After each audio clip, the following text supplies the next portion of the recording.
service granted to the religious community. The court is examining the legality of these exemptions. North Korea has declared its intention to cease its campaign of sending trash-laden balloons into South Korea, asserting that its actions have provided the South Koreans with enough experience of how much unpleasant they feel. The North's announcement came shortly after South Korea warned of impending unbearable retaliatory measures against North Korea. The recovery efforts following the May 10th tornado outbreak have cost Florida's capital city, Tallahassee, $50 million thus far. On Saturday, Minnesota law enforcement authorities identified the man they believe fatally shot a Minneapolis officer in what police have described as an ambush. Minnesota Public Safety Department spokesperson Bonnie Bowman named 35-year-old Mustafa Muhammad as the suspected shooter. The opinions expressed on this program are those of the host or guest and should not be interpreted as statement of fact. Independent fact-checking and corrections are encouraged. Can we get a cup of coffee in here, please? We can talk about easing effect. Diseases presented on this program are diseases not interpretation of mucus, not independent, not read to be encouraged. Damn good coffee. And hot.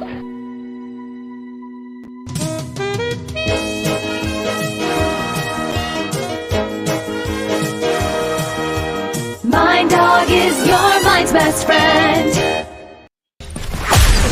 Wake up, America. You've got a dog that needs walking. That's right, sunshine. Just put on a big pot of strong coffee and get ready to type your little hate mail with your opinions about kumbaya and flat earth insanity. Stand-up comedy? You want stand-up comedy? Well, we've got sit-down comedy. It's time for Coffee with the Dog. You make me laugh. I don't, but you know what? The other guys might. You know. And definitely makes you laugh. This is way too long. You're right.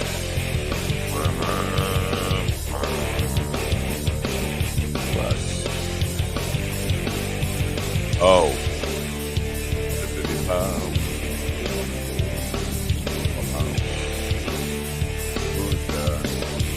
Who's messing with me over there? Stop messing with me. I don't like being messed with. Good morning, America, Botswana, El Salvador, Canada, Australia, UK. I think we'll end it there. Good morning. It is June 4th. I think it's a Tuesday. Feels like Tuesday, June 4th, 2022. Jackie, the joke man, Martling, is expected to be here today. Probably to abuse me. We'll talk about Soul Joel's, where he'll be performing this Saturday night. I'm not going there because I have my own gig Saturday. But if you're in, I don't know, Pottstown, PA, is that where it is? Pottstown? The hell is Pottstown? I think that's near Philly, somewhere over there. 7 p.m. this Saturday night, June 8th. You can go see Jackie Martling and basically have him read a old joke book to you. That's what you get. Now he's going to be here to abuse me and just be mean to me, which I don't know why he feels compelled to do that. Like he has. I guess it's because Howard Stern abused him and he never pushed back on Howard, and now the power dynamic has changed in his mind where he's somebody and I'm nobody. So he can abuse me, but I'm not down with that. So maybe we'll just sick. I'll sick Ron and GD on him now. Steven, I was excited about talking about Kill Tony today, but he's not here. You can talk about Kill Tony. You can tell me that you're excited about talking about Kill Tony, but if you're doing it in your living room and not here, why do you even have to bother telling me? That's my confusion here. Anyway, we have a new sponsor. It's a money laundering thing. I'm sorry, it's not a money laundering thing.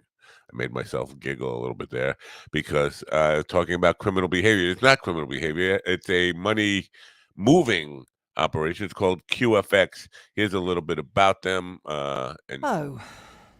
These people overpaid for their international money transfers. Switch to OFX and get 24/7 access to a currency specialist.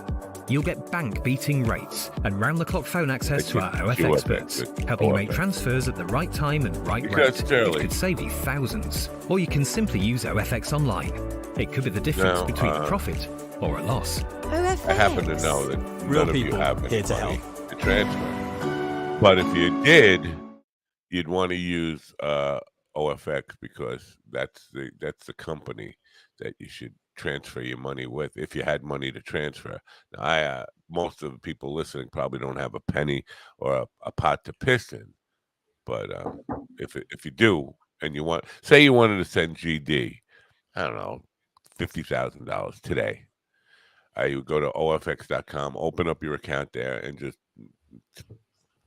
send it. That's what you should do. Okay. Or you could just put it in a bag in a trash can next to a bench and just small bills. Let me know. Yeah, small, non-sequential bills. I'll get it that way too. Yeah. That's right. Good morning, America. MindDogTV.com. Good morning. He lied already. Juneteenth is just 15 days away. Get that special Negro, African American, or Black person in your life something special. Feel free at last to spend good money on good people. MindDogTV.com. Enjoy the suffering. Now, what would be an appropriate gift? Lotion. They get ashy. All right, I laughed already. It's Tuesday morning. I got a good laugh. That's it. We don't even need to do a show. Good morning, Ron. Morning. Good morning. I'm kind of in a fog here today. I really am. I don't know why. I did not sleep well. It's a time where it's time to turn on the air conditioner already. We went from summer to from winter to I can't sleep summertime, so it's time to turn on the air conditioner. Kind of want to just let Ian know. Ian, you did not miss Juneteenth. Juneteenth is actually on Juneteenth. You haven't missed it yet. Now, why do they call it Juneteenth? Why can't they just say 19th, June 19th? Black People Day. Well, we have like Black People Month, right? But why? Why? I believe that's because. Because I don't have the real facts. I just have what the lore is. The anecdotal tales that my people pass down from generation to generation, and that the news was they didn't have like telephones and email and stuff back then, so it was like a slow trickle for people to find out that they were liberated, they were free. And so it wasn't just like on Juneteenth, on June 19th. It's just that happened to be like the last day. But it was like the 18th they were finding out, the 17th they were finding out, the 16th they were finding out, the 15th, the 14th, the 13th. And the 19th was just like the last day. They finally got to the last Negro, the last enslaved person. And the guy was tired. He was like, okay, this is it. After you, no more. I don't care. I can't ride another goddamn foot. Spread the word yourself. Goodness. You be free. You're free. You're free. You be free. Free at last. Free at last, or at least anybody who can't go another fucking step. Goddamn. Anybody who didn't get the message by the 20th, you're still slaves. That's right. Problem. They just have to play in the NBA. They just have to play in the NBA to earn their freedom. Oh, okay. That makes sense. Thank goodness. Hey, good morning, Stephen. Thank goodness. Good morning, gentlemen. The 20th, because it would be called June 20th, right? Well, like I said, Black people are creative with their names. We invented the term like down low and cool and really, because the first time I heard down low was a big fat white guy. He appropriated it. I thought he was doing like I thought it was like a homo thing, to be honest with you. Well, it wasn't supposed to be the homo thing. It was just meant a secret. Don't tell anybody. This just between me and you on the down low. Right. That's all it meant. And then all of a sudden, a bunch of people, they had deeper, darker secrets, and they just appropriated it because it was not. What meant about to my be that. people? My people. I'm trying. You mean the olive skinned people? No, the Papusatuck. I have given up my Italian. I am now a full-blooded Papusatuck. The pussy tucks? Papusatuck, yes. Okay. The papoose tucks. Yeah. My people have been persecuted and put on this little 2-block reservation. It's a terrible thing what's happened to my people. But they got good weed. Yeah, they got good weed. The irony of it all is it's white weed. They're black people pretending to be Native Americans selling white weed. That's called unification. That's the unification. That's how we're all going to join together and become one people. So the Papusatuck are leading the way, is what you're telling me. My people are advancing civilization, right? Modern civilization. In their little corner of the world. They're not the first to do it, but in their little corner of the world, yes. Right. They are bringing peace one joint at a time. Right. Now there is a my friends Katie Hannigan and Sarah Talamush are doing a comedy show at Grove 34. And it gave me an idea because I could get Grove 34. So I'm thinking, because Steven said, "What are you going to do a show?" I put on the show. I'm thinking it's a small club, and if I can get Jackie to commit to it, that will bring some people in, and then we could do a show there, and I could get that place for a song. Ready? Here's the song. What song? Give me the place is the name of the song. Let me do a show here. I'm thinking September because Carl will be in town, and we could put on a pretty decent show, like a 5-man show or something. What do you think? No women? Think? Shouldn't there be some women on there? I don't know any women. Women are generally repulsed by me. But see, not by me. So we'll be the good dichotomy there, Old Right. creepy meets young cripple hotness. Yeah, but as soon as they know I'm there, they're like, "Ew, call the cops." Ew. So anyway, it's just a thought. It's just a thought, and it might have been because of the white weed. Again, my people are very much dedicated to the white weed. Although we have the green weed and some purple and orange weed, but the white weed is the one we pray to every morning. I'm partial to the purple weed myself, but I could understand. Yeah. Yeah, actually, when we're going to New Mexico, we're going to a reservation to see what it takes to see if my wife can be confirmed a Pueblo Indian.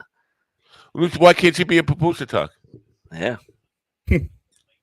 That sounds mildly offensive, and I don't know why. There's too many do you know Craig Johnson? I should put you in touch with Craig Johnson. He can give you the local. Craig is our local representative in Albuquerque. And you know what? I don't remember ever in Arizona. There were plenty of reservations you could go to. I don't remember any in New Mexico. There are plenty of Indians all around, but it's not like other states where they have trading post reservations. I think the Indians in New Mexico, they call themselves Chicano because they mix with Hispanic, and there wasn't like I don't know if there were full-blooded Indians anywhere in New Mexico anymore. A lot of white there are 3 Irish came, but they don't have a reservation. They have a bar where they meet. It's like a VFW. But because the reservation again in Arizona, they have like the trading post where you can buy just about anything. Here, reservation means you can buy cigarettes and weed. But out there, it's like you could buy blankets, you could buy shoes, you could buy anything really. Another Indian? Did you buy another Indian? You don't buy Indians, GD. We stopped buying people. Halfway. It's not halfway. They never got the they haven't got the Juneteenth method. Juneteenth method yet. Method. Have we stopped buying people, Stephen? I'm willing to bet you. If you want to be technical, white people stop buying people. No, you haven't. No, that's what trafficking is all about. Children, not black people or Indians anymore. It's different. Because I have no patience with fighting this morning. I'm just too tired for a good fight. Now, Jackie Jokeman Martling is waiting to join us. Now, the thing about Jackie, and I love Jackie, but here's a weird thing about him. He has to be called Jackie the Joke Man Martling. You can't just call him Jackie Martling the Joke Man, or you can't call him the Joke Man Jackie Martling. It has to be Jackie the Joke Man Martling. Even if you're like making sweet tender love to him, you have to stop. You have to call him that. You have to like whisper in his ear, "Oh, it's been so long. Do me hard, Jackie the Joke Man Martling." You have to like. You do. Even in bed, my wife has to call me Steven the sitcom Ortiz. It has to, or I won't come. So you guys remember? Is that what we have to do to get you to be on the program every morning? We have to call you that. Listen, man, my wife had to be selfish and decide to have her gallbladder go out. And what do you use the gallbladder for anyway? Apparently, I don't know. Nothing good. Nothing that I want to know about that comes out of her. It's useless, right? It's a useless organ. I think it's used to make pebbles in your body. It's used to make bile and stuff. It's to help digestion. All right. Exactly. Now, are you guys old enough to remember? GD's old enough. GD's old enough to remember Methuselah. But no, I used to date Methuselah. What are you talking about? That's what I mean. I knew Methuselah biblically. June. Rick Dees. Do you remember Rick Dees, the DJ? He was like the most popular DJ in the late 70s. Top 40 guy? He was a top 40 guy. He was really a bottom 40 guy as far as 40 guys go. A known foot enthusiast. He's responsible for Jackie having this moniker of, now I have to say it right, Jackie the Joke Man Martling. God forbid I say it wrong. I'm a dead man. So, yeah, ladies and gentlemen, right now, please welcome in Jackie the Joke Man Martling. Whew, I said it right. Good morning, sir. Speaking of useless orgasms and useless organisms, wow. For a guy who wasn't going to fight, you started off some way with total horseshit. What's wrong with you? What do you mean? I'm wrong? My name is Jackie Martling, which is fine with me, and it always has been, except when I tell people when they use my nickname to spell it right, so at least has some semblance of order. And Joke Man is 2 words, and I stress that. But the rest of it was a pile of horse shit. I don't insist on being addressed that except by maitre d's in hotels and doormen. Yeah, your people came to me and said if I don't get it right, I was going to get an ass whipping. That's what your people. That is so typical of what a piece of shit you are. I haven't had people in 25 years. What people? What people? You with like a phony mustache like you? Papoose tuck. You're papoose tuck. Yeah, papoose tuck. I'm a papoose tuck. Are you a papoose tuck? You don't even know what a papoose tuck is. I don't want to. It's like a tummy tuck, but lower. No, it's the reservation out here, the Indian reservation, but it's not an Indian reservation. Well, it's my people because I'm a full-blooded Papoosatuck now. But I will agree with that. You are one Papoosatuck. That's really abusive. But so they're actually black people claiming to be Indian people so that they could sell weed and smokes at a lower price, no taxes and all that stuff. But it's like 42nd Street and 7th Avenue in 1975 with, it's like people running out trying to sell you like weed, give you samples, all come on in here, the barkers and all that stuff. Now, where are you talking about? Is this on a reservation? It's on Long Island in Mastic. It's a 2-block area that they call a reservation. It's a bunch of houses that are all dressed up like pot leaves now, and they're not supposed to be legal dispensaries. so they can't advertise as that, even though they paint their houses as weed here on the roofs on the side. It's a very strange place. Yeah, they can't keep up with the illegal dispensaries. It's so crazy, right? Because everybody just puts in the window, license pending. Who? That's crazy. It's like the people that put beware of dog on their property, even though they don't have a dog, because it's going to chase them away a certain. But they don't have to have a dog. They can have a really ugly child or a very unattractive woman living there, and it's just as effective. Don't step on toes here. Don't step on toes. GD's just speaking from experience is all. Well, good morning, fellas. I didn't mean to start off with I forgot because I wanted to mention right at the top that you'll be at Soul Joel's this Saturday night, 7 p.m. in Pottstown, Pennsylvania, which is Ron's second favorite place to perform, by the way, Soul Joel's. So that is really in the middle of nowhere, and every time you think there's not going to be a person there. Last time I was there, it was sold out and was one of the greatest shows. They're the greatest audience. I don't know where they come from. I don't even know what's that. I think it's Pennsylvania, but who even knows? Once you get that far away. It's near Philly, though, right? Am I wrong? You know what? I just go over the bridge and then follow directions. You drive yourself? Huh? You drive yourself to gigs, or you have no, a limo driver? I have my people. Your people. What do you mean? Do I drive myself? Well, when I could afford to not drive myself, I drove myself. Okay. Wow. So who's opening for you? Last time it was Richard. No, Richard's actually out of town. He's doing something fun. I forget what it is. But Ruby Nicholas is opening for me because she lives up by there. I don't know if you know her. She's an Indian. I don't know if she's Indian. Her parents are Indian. She like Indian, like me? Indian. But she's beautiful and funny, and she's great. She's a great kid. Yeah, I know Ruby. Yeah, she's I know Ruby from a few years ago because she was living in Lancaster and stuff. Right. I think that's where she's from. Yeah. Yeah. Now, Richie Minervini was in town the other night at the brokerage. Did you go to the brokerage for that show or no? I had no idea he was in town. I would have gone to say hello to him. Yeah. My buddy Chris Monty was with him. I didn't know either because it was Sunday night. I could have made a Sunday night gig. No, they didn't. I've never seen Richie Minervini, but I've heard the name so many times. I feel like I owe it to myself to at least find out what he's all about. If he's he's a good cat. Me and him started comedy. We started Long Island comedy. That's why I assumed you were there because it felt like I don't know. He doesn't really do Long Island anymore, right? He's a Florida guy. He does. He just did. Open for Kevin James for 5 or 6 shows in South Florida, and he's usually on the cruise ships.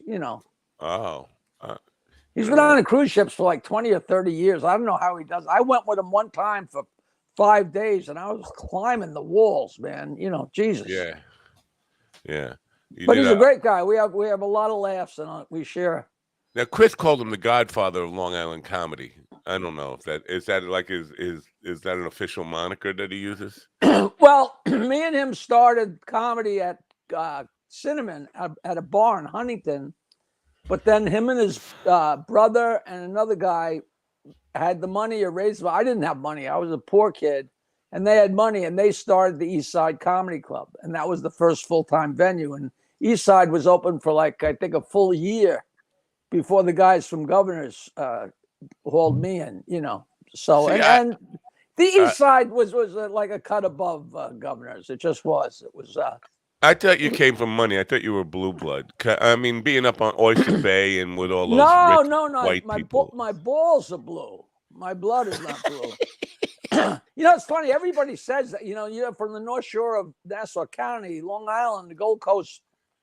My grandfather. Not my my grandfather, my father's father was a blacksmith. Growing up, there was a blacksmith barn on the corner of my property. Yeah. People say, "Oh, you're rich. You're from Oyster Bay." You say Oyster Bay, people hear ka-ching, ka-ching. No. Somebody had to put the shoes on the horses for those rich bastards. Right. Oyster Bay. Now that's where you live right on the water in Oyster Bay. Now, no. I went to Oyster Bay High School, and Oyster Bay is the hamlet And just south of that is the little tiny town where I grew up. But now I live 2 miles north of that in Bayville on Long But that's Island still Sound. Oyster Bay, right? The body of water out in front of it that you have. The body of water in front of me is Long Island Sound. The It's bay different than my sound, though. the bay between Bayville and Oyster Bay, that is Oyster Bay. And the town, the little hamlet is Oyster Bay, but it's in the town of Oyster Bay. So you can go crazy trying to figure it out. Yeah, So I'm already. just, it's not a big trip for me to go crazy. No. But it's the reason I thought it was like a bay rather than the sound, because the sound where I live is violent. It's really, I mean, rocks and everywhere. It's like ocean currents. We have waves coming in that will slam you into the rocks. You can't just go swimming out my backyard like you do at your backyard. If I did that, I'd be dead on the rocks. I'd be. I've already been swimming for a couple of weeks, and like yesterday, it was a pond. I mean, it was like a swimming pool. It was a pond. Some days it's a little rougher, but the water's been warm, and it's, I wake up and start my day with a swim. It's like, and then an outdoor shower. What's not to like? I know. Yeah, it's almost like you're a California guy, except you're not a California guy. Yeah, it's not. I don't get up and take a shower. I mean, take a swim and then take an outdoor shower and say, "Gee, I sure wish I was on the road sitting in a rat hole motel." Yeah, I get it. No show envy anymore. Yeah. So this mental health show that you did, this is a big thing in comedy. I'm finding, and I talk to a lot of comedians. Almost every young comedian is obsessed with this idea of mental health and mental health awareness and all this stuff. So I would have thought that would have been a fun show. Was it? It had nothing to do with me. A guy called up, and I think it was Tony from Governor's Radio. Oh, yeah. Who's an old pal, and he's a real good guy. And he said, "Listen, this guy wants you to be at his event," and it was a charity event, but it was at Mulcahy's. And I said, "Listen, these people are there for mental health, and a lot of them, I'm sure, have a horse in the race. They got somebody, that's hurting. They don't want somebody up there doing their stupid jokes." So I told him I don't do comedy. I don't do charity for free. There's too many of them. He said, "No, I'll pay you." So the guy pays me really good. And the thing, there was a certain amount of speeches and a certain amount of sadness, but it was a great event, and they just went nuts for every joke. But the payoff, I finally hit gold, I think, Matt. When you do a charity event or you go to a charity golf event, there's always people selling those stupid things, the framed pictures of the Islanders or the framed pictures of the Sopranos signed by Steven Sharip, all those things in big frames, and they're hundreds of dollars. And you always look at it and say, "Listen, if I had a wall big enough to put that up, that's not what I'd put there." It's but they bring all these things, and there was a bunch of them at this thing, and it turned out this is the guy's partner, and his name is Steve Costello. And he comes up, "Do you remember me?" I said, "No." And he said, in the late 80s, when the Stern Show first went to mornings, there was so many live commercials because he was trying to get sponsors. And the live commercials were as funny as the show. We had like Dial a Mattress and Mrs. Roselli's Moving and Jan and Craig's Window Factory and PC Richards and Nutrisys. They were all brand new. Snap, they were all brand new. And we did the live commercials as, on the fly. Mattis Ice Cream. As absolutely outrageous as we could get. And this guy used to come in representing PC Richards. And he's a memorabilia guru. And I told him about all the crap I have with the Stern notes and all that. And his eyes lit up and he said, "Man, you're sitting on a gold mine." So I think I finally found my memorabilia guru just in time to die. I'm going to be leaving some money to somebody, so be nice to me. Oh, Dad. No, but I told him about the crap I had, and he's like, he says, "You don't understand memorabilia. It only takes one person to want it. And then if one person wants it, the guy behind it is like, fuck you, I want it, Right. And it's his claim to fame that Don Larson, do you know who that is? The Yankees perfect game. Perfect game, 1956. He always had his jersey, his ball jersey, his uniform from playing.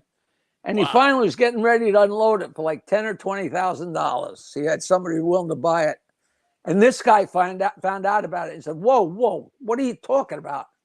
He got $800,000 for the old sweaty, I don't know if it's washed, unwashed.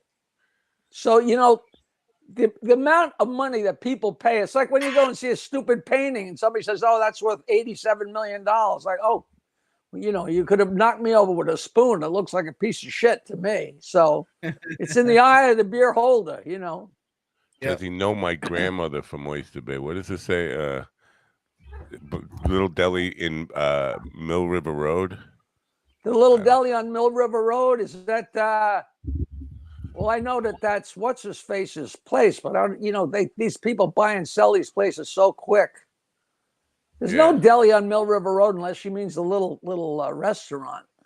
Man, unless her grandmother operates out of her house, I probably slept with her grandmother. What's her first name? Granny. First name. Oh, I banged Granny a couple times. Yeah, me too. All the time. No, tell her there's no deli on Mill River Road. Tell her to clear it up. I'd love to know who we're talking about.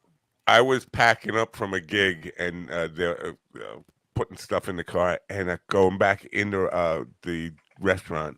And there's this lady, she's 90 years old, at least 90 years old, but she's wearing like a mini skirt and heels and stuff. And she's like, do you remember when you hit on me? I was like, no. I could see maybe 40 years ago it happened. I could see I hitting on an older woman at that time. But I had nightmares about that now because I don't know who you are. All I see is this. I didn't say this. I'm just thinking. I'll tell you, one of the most crazy things that ever happened, it might have been my 21st birthday, but we went out to this bar in East Lansing. The guys in my band and me and my roommates, we went out to this bar called Grandmother's, which is so long ago. We used to go to see Sly and the Family Stone and Alice Cooper. It's this big, ugly bar. Big show bar. And we're getting drunk. And there was a woman a couple tables away. And I flirted with her. And she made her way over. And she was like a grandmother. But she was in white, like go-go boots, the whole deal. And I wound up hitting on her. And she drove me home. And I was so horny. And I know you won't believe me. I was so horny. We went downstairs. My bedroom was in the cellar. And I came. Wow. I came in my pants trying to take them off. And then I had to start trying to get rid of this woman. And I didn't know what to do. I ran out of my house and ran a couple blocks away to my buddy Bill Patterson's. And my roommates called and they said, Jackie, you got to come home. I said, what's up? They said, she's moving in. She had everything she owned in her car and she was moving into my. And I said, listen, I'm not coming home. Just get her the fuck out of there.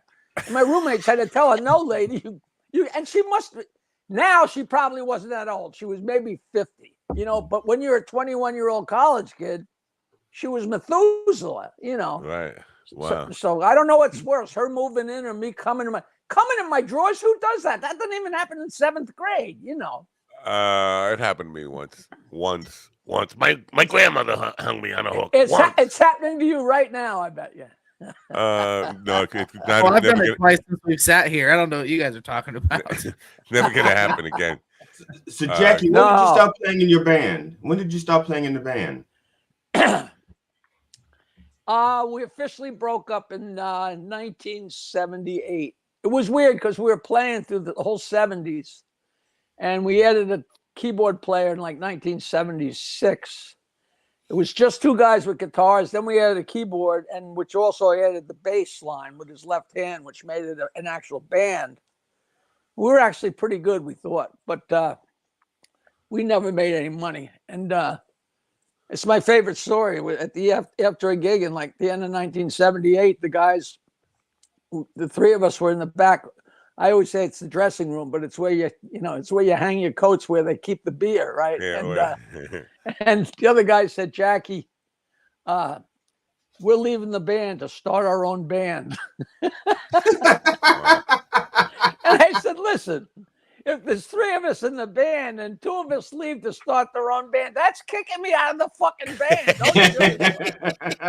But I've been playing by myself, just me and my guitar and my jokes. And I had the Murphys and Bob Nelson and Bartlett and Richie Minervini. They used to come to my gigs and do a few minutes. So I was kind of segueing out of it because, I was 31 years old and we're making, $80 a night, like 2 or 3 nights a week. All of a sudden the alarm goes off in your head like, hey, if I ever want to eat, you better do something solid. So I started. Now, here we are almost 50 years later. I just want to point this out. 50 years later. Stephen, how old are you? I'm 33. Now, how does $81 a night sound for you? And I'd be okay with it at the moment. That's $80 split 3 ways. Yeah. Oh no! See, nope. See, that's no. I didn't. Yeah. So and that's also 1977. It was a little different 50 years ago. You could actually buy. Yeah, I was playing Pewter Tankard in 1977, and we used to get $225 for the band. But the band was like a 7-piece band. So I was like, right, and it was, we were smoking pot and getting drunk and fucking everybody we could. I don't even, usually didn't even count the money. Who cared, Yeah. But when did you? Okay, so Jack, when did you stop playing guitar like on stage and start being a comedian full? About a year in. The first for the first however many years, like when I went to work in Fort Lauderdale or on the road, I always took my guitar. It's hard to remember that, but I always had my guitar. And the last 10 minutes of my act, I did a little bit of song parodies and stupid jokes with the guitar. And then I would always end with a song. But I never went on stage without my guitar for the first however long. And it was such an eye-opener. We had Minervini was down in Florida, and he ran into Jackie Mason, who was down and out for the most part. And he talked him into coming back to Long Island to open the East Side Comedy Club. So opening week, Jackie Mason was the headliner, and we all got to take a turn. Like Nelson and Bartlett and me and Minervini, we each got to take a night to host the show. So the night I'm hosting the show, I go up and play my guitar and do like 10 or 15 minutes or whatever. I got to tell you what Jackie Mason said to me, but I played my stuff and then put my guitar in the guitar stand. And then introduced whoever was going to be the first act. And I walked off the stage, and as I walked past them, Jackie Mason said, "Kid, they really like you. They would like you a lot more if you'd shut up." They really like you. They like you a lot more if you'd shut up. What a horrible thing. So then when the act got done, this is long before people were hosting, and we got to go up one at a time. So I had to go back up and introduce introduce Jackie Mason. And I realized I can't go up there and put on my guitar just to say, here's Jackie Mason. That'd be stupid. So I went on stage and just stood at the microphone to say hello and tell a joke. And I swear to God, it was like a light bulb. I'm like, wow, this is cool. No guitar. Look at me. I'm free as a bird up here. And it was like the stupidest revelation. But so from then on, I really enjoyed going. I would not put on the guitar till the end. I did that for a long time. I'd do an hour's worth of jokes, and then I'd sing a really nice love song at the end. And people were like, what the fuck was that? That was a great, it was stupid. But, it's not like I was paying attention to what I was doing. And it was June 19th, 1978. That's exactly the date. Yeah. Free at last. Lucy Rogus is the lady with the Mill River Road deli. I don't know. Is that Lucy Cooch? Is that Lucy Cooch? And the name of the place was Casa Rogus. Cass Rogus was, I think he was a little older than me, but I still don't know where the place is she's talking Next about. to the restaurant, it was a deli. That must that's a long time ago. No, I didn't know that area very well. Yeah. That's Mill River Road. That wasn't the route. You knew Teddy Roosevelt. You actually grew up. Well, Teddy Roosevelt was your friend when in school, in elementary school, right? We were always, every year we were partners in the three-legged race at the Republican picnic. until my dick got so big I could do the race alone. I don't know where we got that from, but that was fun. I don't know either. That's a very weird thing. So Jackie Mason got big again after that, right? He had that down period where you saw him in Florida or whatever, but then he had a one-man show on Broadway. He kind of blew up again. He came back gangbusters. He was the single funniest man ever, and the most annoying piece of shit human being. You couldn't believe it was the same person. Like sometimes I'd see him and I was his son. I was his best friend. And other times he'd just because he was so angry. Because he always thought he should have been a lot bigger. And the truth is he should have been a lot bigger. But he was like, he had that streak. Like, he was weird. Somebody told me he said he was kind of taking him under his wing when he was before, the Ed Sullivan years. And then he found out the guy wasn't Jewish. And he was like, he wanted nothing to do with him. Like, he was helping him out. There's all kinds of stories. I don't know about, the one story is that when he had his first one-man show, he has a daughter, and it's really his daughter. What's her name? I always forget. But she waited outside the stage door for him one night, and he came out after his opening show, and he hit on her until she said, "Hey, you're my father," and it was crazy. And then she was trying to be a comedian. I think she still is. She's a delightful girl. It's not Shelby. What is it? Sheba.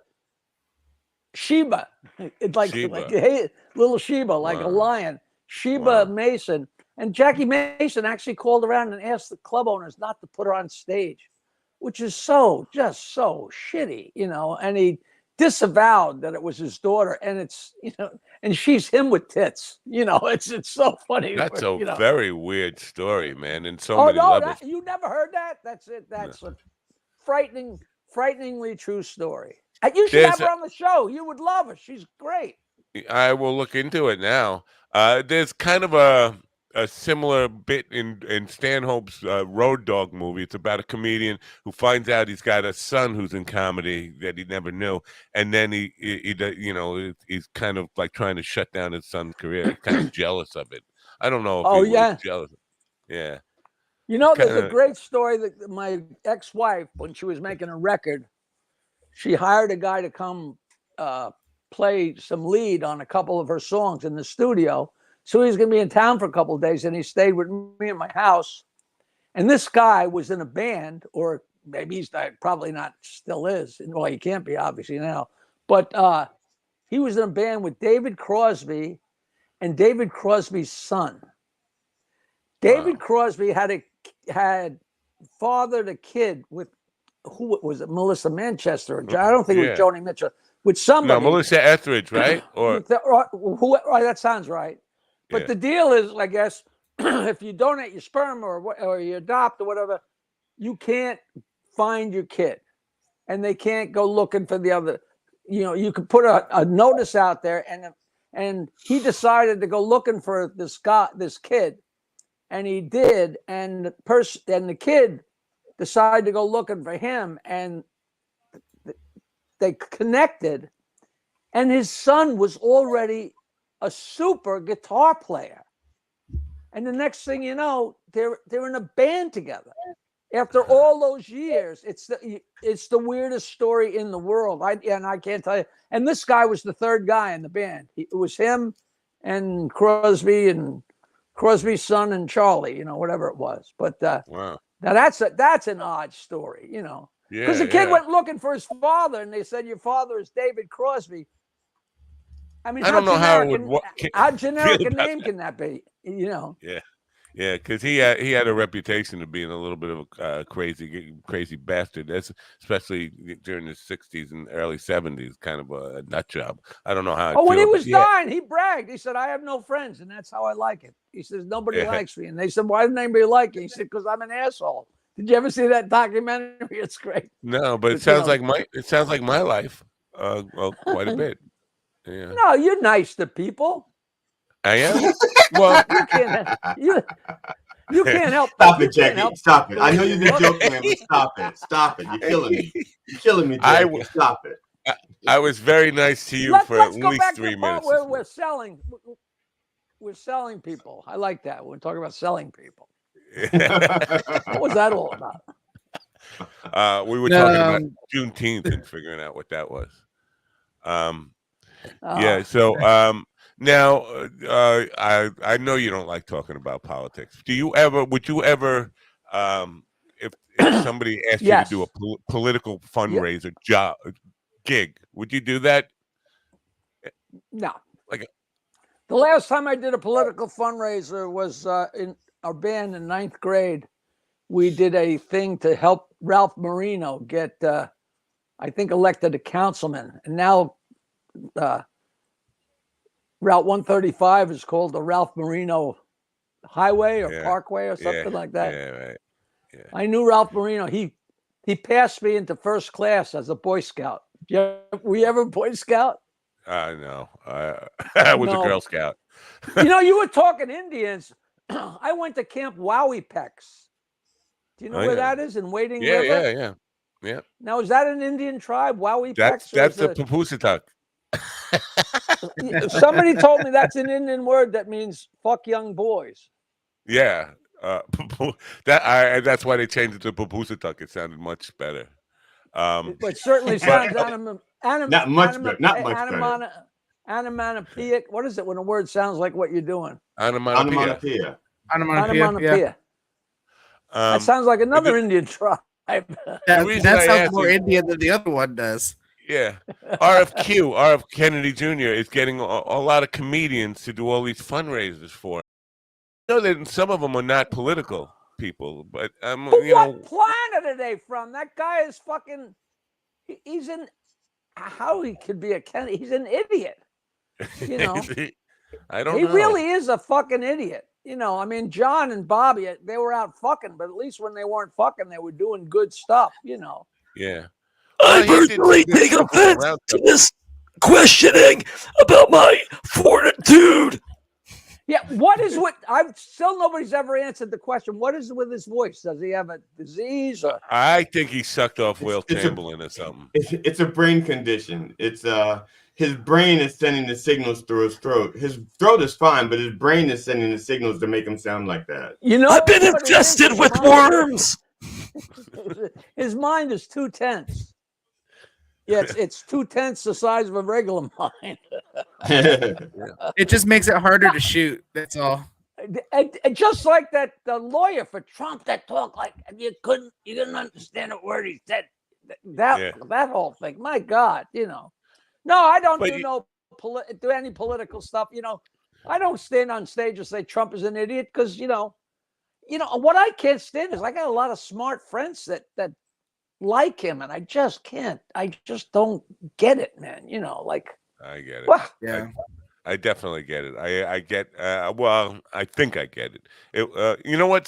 But I don't even want to get into the Trump thing. But the idea, it's hard enough today to do political humor at all. But to align yourself doing a fundraiser for a guy now, whether you're political or not, people kind of taint you with that brush. Like you're an RFQ person now. I wouldn't advise it, but people are doing it. Yeah, you don't go on stage on Long Island and say, you know who I love? The Yankees. So all of a sudden the Mets fans, for no reason at all, don't like you, which has got nothing to do with comedy, nothing to do with anything. You know, they get so turned off when they find out how big my cock is. I lose a lot of people that way. You know, you said big. You mean how non-big, small in terms of. Anyway, I'm sorry. Isn't it the way? It's not that they find out; it's the way they find out. You shouldn't whip it out and touch them on the forehead with it. No, the head sticks out of my pant leg. You know. You know, Shane Spencer, who was a Yankee, came to our last gig, got up on stage with him. People made a big fuss over it, and then they were like, they were taunting Met fans about it. And it turns out he retired a Met. He was both a Yankee and a Met. and kind of backfired on him. Tried to start a war about Yankees and Mets, and ended up he was both. So fuck you. So he batted for both teams. Jackie, somebody wanted us to ask you about a world record pod with Chris Fairbanks. Yeah, you were on Brendan's show again, Brendan Walsh. Yeah, a couple. I don't know when it aired, but it was a couple weeks ago. I forget exactly what for, but his name is Brendan, and his wife is Amanda, or double A. I don't. Amanda the A Train. I don't know. Yeah. I don't know who Chris Fairbanks is. Not to be rude, I don't know who that is. Why was he on the show too? I think he was on the same show later on after you. That's now how would I know that? This is how you get in trouble. Oh, Jackie dissed somebody. Fuck him. Yeah. But he's a nice guy. I had fun with him, And then I see he's got all kinds of weird crap going on behind him when he's doing his thing. So I hope to meet him when I was out there last time, and we missed each other. He's a great guy. He's extremely creative in his approach to comedy. Is not like, you know what? I shouldn't say not like anybody, but different than most of the. He's I don't know if I would call him a modern day Andy Kaufman, but he has some strange. He gets bored with just stand up comedy, So he does a lot of weird. He does live prank phone calls as part of his stage show now. Which is, it's like a Jerky Boys comedy show. Weird. Do you remember? Are you old enough to remember Sam Kinison doing that? No, I didn't know Sam did that. Yeah. Kinison used to say, and I think they were all set up, but maybe not every one. Hey, anybody out there ever had your heart broken? Blah blah blah. And somebody will say yes or no or whatever. And who is it? Come on! And then he'd. If it was a guy a girl broke his heart, he'd get the guy up on stage and call the girl and, do the, ow, yeah, scream. It was a fucking you whore, wild, you dirty whore. You leper whore, Yeah. The crowd would go absolutely berserk, but, but that, with the whole thing, I think, what's his face does live phony phone calls too. What's his name from the Stress Factory? Or at least he used to, Vinny Brand. I did not know that. But that's fun, because that's like, that's when you're playing with anything live like that. It's like when I did stuff to the Joke Man. You don't know what's going to happen. That element is a great element. You know what I mean? Yeah. Brendan Jackie, did Oh, go ahead. No, ask away. Yeah, Jack. I mean, you've played with like a lot of. You performed with a lot of comedians. Was there one that was like really, really funny that you're surprised that didn't make it to the big time or make it? That's a very good question. That's a very insightful and question. Yeah, it's the you remember the reverse. I don't remember like somebody who dropped out or not really, because if everybody, the amazing thing is the people you start with, like 40 years later, everybody's still in it. Nobody gives up and goes to doctor school or something, or that, true too. I'll tell you, like the opposite, like Rich Jenney auditioned, and this is when we would take anybody, and he auditioned for me and Minervini 3 times before we gave him a gig at Cinnamon. Rich Jenney, who wound up being one of the funniest guys on the entire planet. He did Platypus Man. I think was his claim, the big one. He did Platypus Man, wasn't it? Well, that was a sitcom for about 5 minutes, but he just amazing stand-up. Still one of the most underrated comedians, and sadly forgotten by this generation. Peter Bales' favorite story. He was opening for Rich Jenney at the East Side Comedy Club, and he said Friday's first show, second show, Saturday first show, second show, 4 shows, completely different and equally funny. He said he was flabbergasted. This is in the days when guys had 20 minutes and tried to make it into 30. He just was absolutely brilliant. Now, I knew him so long ago from Cinnamon, and when I was on the road in like 1983 or 84, me and Rich traveled together. He was the middle act. And we worked down south at, in the days when, you almost are driving out of town and shooting out the back window. It was the Wild West, Atlanta and Columbia and Charleston and Savannah. Oh, do you know my great Rich Jenny story about the funniest thing in the world for a comedian is watching another comedian go into the toilet. There's nothing more entertaining than watching another comic bomb. Like we're in Fort Lauderdale and we're all in the bar there waiting to go on. Nobody came in and said, hey, there's 450 people out there. You should see Bob Nelson's destroying the room. Like, fuck off, But if people came in and said, hey, John Heyman's eating it out there, you couldn't get through the fucking double doors quick enough to go watch. And I always say that when a comedian is bombing on stage, it's such a distinct rhythm. There's a sound of him telling a joke, and then the sound of no laughter, and then the sound of the comedians in the back screaming, roaring, just to let the guy on stage know that they saw the joke bomb. And it's just so you can dance to the rhythm. So Rich Jenny is on stage in Savannah, Georgia. And it's 1983, maybe 84. And today, I don't know what you could do, but he's on stage in 1984 in this little crap hole place we're working. And I'm sitting against the wall, which wasn't that far away from the stage, sitting up on a stool. And he's bombing. And I mean, he's eating it. And it's just such a delight. And he's out of frustration or whatever, he starts doing Jewish stuff. Now, if you did Jewish jokes in Savannah today, I don't think they'd know what you're talking about. But this is 40 years ago. Right. And he's talking about Jewish stuff. And these people were just about literally scratching their heads. And all of a sudden he takes a pause and he's got his hand the way he used to. And he's like, and he turns to the crowd and he says, do any of you people know what a bagel is? And I swear on my mother, a guy in the corner goes, yeah, it's a hunting dog. I went off my fucking stool. To this day, I'm sure the guy was being funny, but I'm not 100% sure the guy was being funny. It was the funniest fucking thing I've ever seen in my life. Oh my God, who could script that? But we died of death down there, but we had so much fun. God, he was. We'd play tennis and he'd do the entire Richard Pryor album, just entertaining me.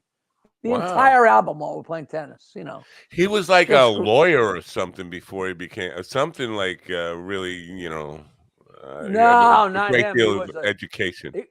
He was a bum who wouldn't get out of bed. And his mother would scream at him and yell at him. Yeah, get out of bed, Your Majesty. He was a hoot. He was a hoot.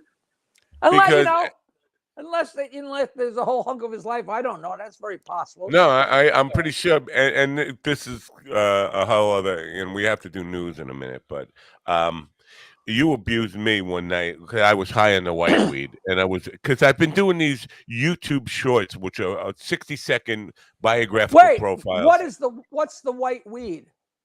The white weed you get from the Papusatuk, it's weed that is encrusted with THC. It's like coated with THC. It looks like crack.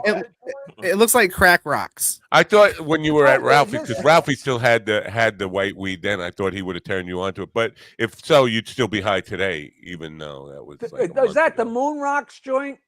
It's not Moon Rocks, but it's like Moon Rocks. It looks. Oh, by the way, I enjoyed Ralph. I had fun with Ralph. Yeah. By the way, any story he told you about me, it's not true. It's probably true. He had pictures. He had pictures. Oh no! All right, RFQ, calm down over there. I don't think that was mayonnaise in your mustache, bub.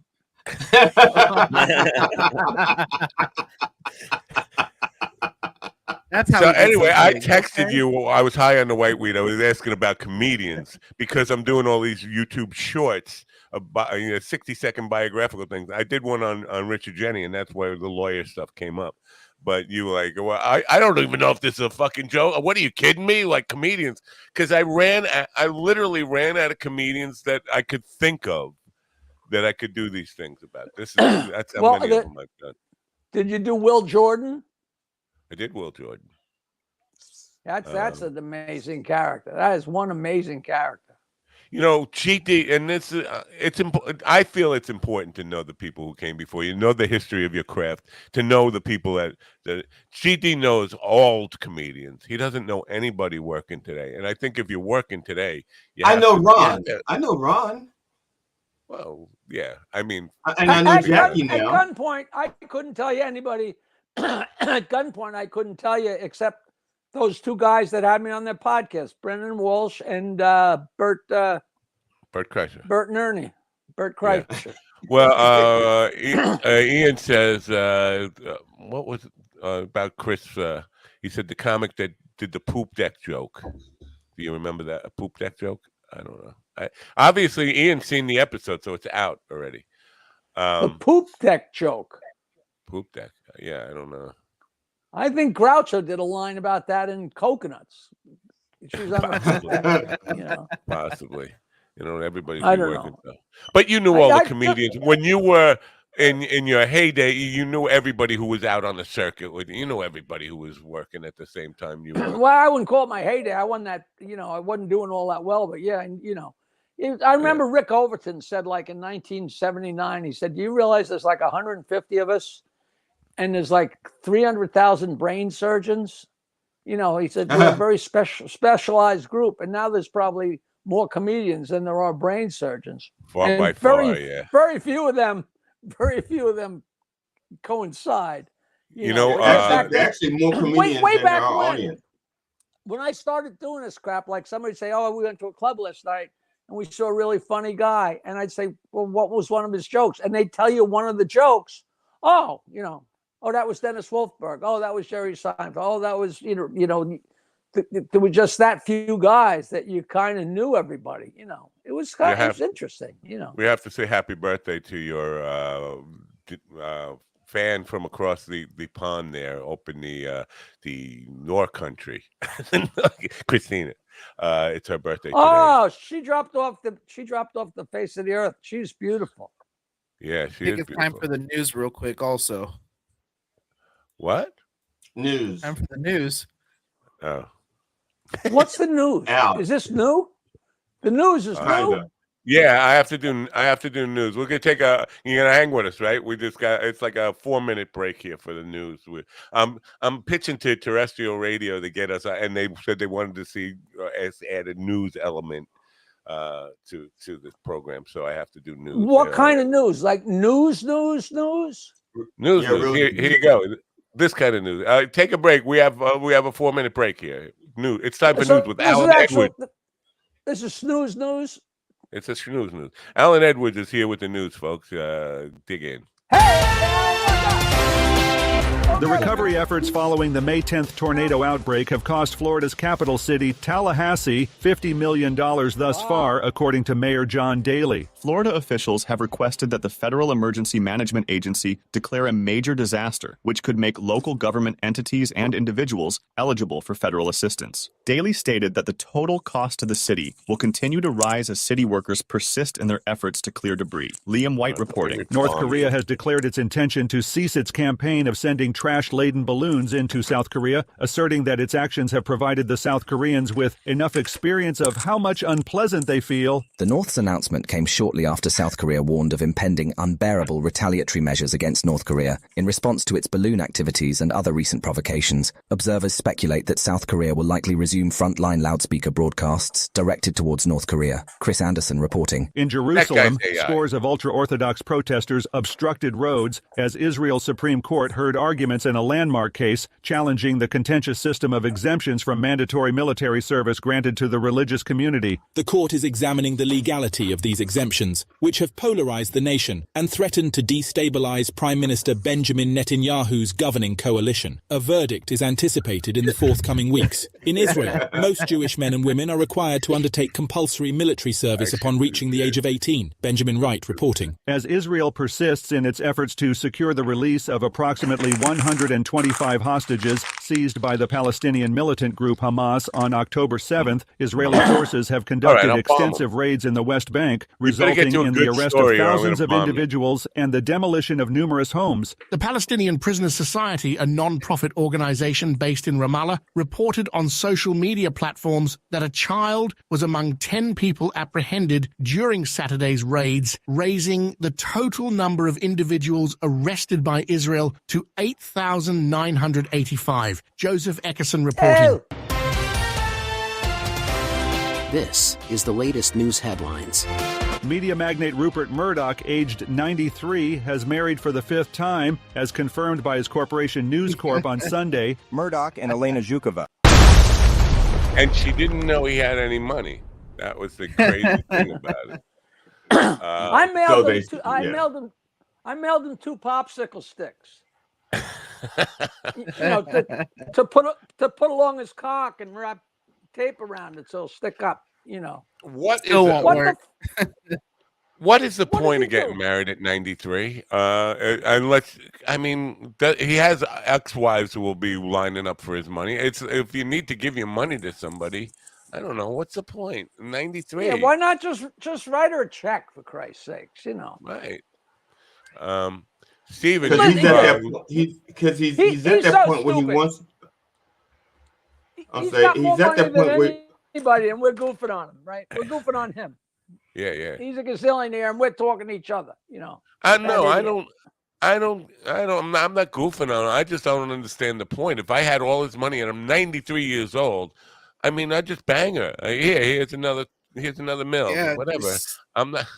I don't know. There's no reason to. He's flexing on everybody. He's just showing off at this point. He's just like, look what I got. Look what I can do. Yeah. Fuck you guys.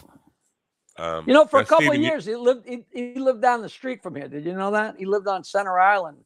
He actually lived in the house that my brother's high school girlfriend lived in the 60s. Yeah, he hit Rupert Murdoch, who's married to, at the time, which was like a 35-year-old Asian girl.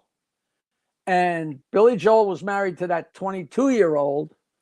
And John, whatever his name is, the famous composer that did the James Bond and all those. He also had an immense house on Center Island. And he had like a 30-year-old Asian wife. And this guy used to clean pools. And he said that the 3 of those girls or women or ladies would be sitting poolside. What would you give to hear their conversation? These 3 broads that are married to these gazillionaires. It had to be so interesting, Yeah. When's the last time your guy my guy hasn't had a hard on since Woodstock, Jesus Christ, It's Woodstock. But so funny. So funny. Well, they probably saw God bless him. Pool boy stories. Yeah. Are you familiar with Kill Tony? The program Kill Tony, you know what that is? Are you talking to me? Yes. Yeah. I have no idea. Tony who? Tony at Governor's? It's Tony Hinchcliffe. I thought it's one of the most popular podcast shows out there. It's basically an open mic where people get 1 minute. They pull a name out of a bucket. They call you up, and like hundreds and hundreds of comedians come out for this. They pull one name out of a bucket. You got 1 minute to impress a panel of professional comedians out there, people who are top name comedians, and they play in Madison Square Garden doing that in next month or in August, and selling it out. They just did the LA Forum. And the reason I'm bringing this up is Steven wrote to me last night and said something about RFQ doing comedy, Robert F. Kennedy Jr. doing comedy with them. Steven, what the hell? You want to tell us what that's all about? Yeah, so they presented it just like a normal bucket pull, and RFK came out and attempted to do a minute.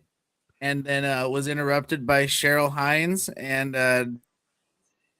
it turned into a little mini vote for me thing, and he walked off stage and and then Tony Hinchcliffe plugged it it's blatant campaigning. It's not really. He's not really attempting to do comedy. I mean, he tried to do a few jokes, but he was so hard to understand. It was horrible. And he talked about his brainworm. He talked about his brainworm, and that was the closest thing to a joke he came to. Yeah. What happened? If his voice was okay, you would still have no idea what the hell he's talking about. That's the interesting thing. You know? Now you're saying these guys are go on stage for 1 minute, so it's Star Search. It's kind of like that, except right?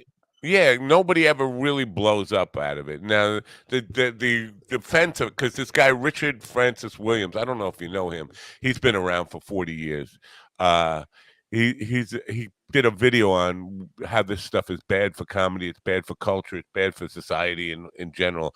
It's a gong show because it really is more about abusing these wannabe comedians and hoping they're going to bomb so we can make fun of them than really trying to help anybody with their career. At least Star Search produced, I don't know, Norm Macdonald and Brad Garrett and people like that. I think Star Search, I think we had 90 seconds on Star Search, which, believe it or not, 90 seconds is so much longer than a minute, which sounds ridiculous. Yeah. You know. But like a minute. So who sits? So these guys sit on stage, like this guy Tony. I know his name. He's not that British author guy. No. No, he's a nasally sounding little twink of a guy of a comedian who he does really well. I mean, he's doing, and he's been writing for roast battles forever and roasts and stuff. He did the roast of Tom Brady that was on Netflix, that 3-hour thing, and he killed in that. But so yeah, but it's a huge thing. Like they sold out the LA Forum, they're selling out Madison Square Garden. I think 3 days at Madison Square Garden sold out to watch basically what is an open mic Star Search type of thing. Pull a name out of a bucket, and people. It's a lot of comedians or wannabe comedians who go because they're hoping their name gets pulled out of the bucket.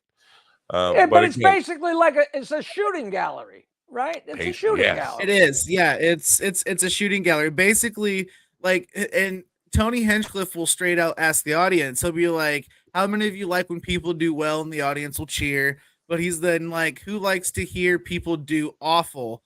And then the place just erupts because if you do bad, then Tony Hinchcliffe and his panel of mercenaries just go in and destroy whoever's on stage. And it sometimes it gets a little cringy at times, but it's a shooting gallery. Isn't that the definition of punching down? By definition, it is now. It's not one-on-one. They try to redeem themselves here and there by like if somebody with special needs shows up, they'll make them feel cool or whatever. But for that little bit of good they do so much punching down and like just. It's berating a lot of the time. What are you talking about? They just did a 5K for charity, right? No, they did a 5K for their alcohol brand. Somebody's saying you should. Chris Dixon is saying you should go on there. You'd be a great judge. I don't know. You know what? Jackie is the king of dirty jokes, but he's not an offensive guy, and he's not a mean guy. And that's. Was that meant for me? I thought that was meant for you. That was meant for me. No, you're saying you should go on there.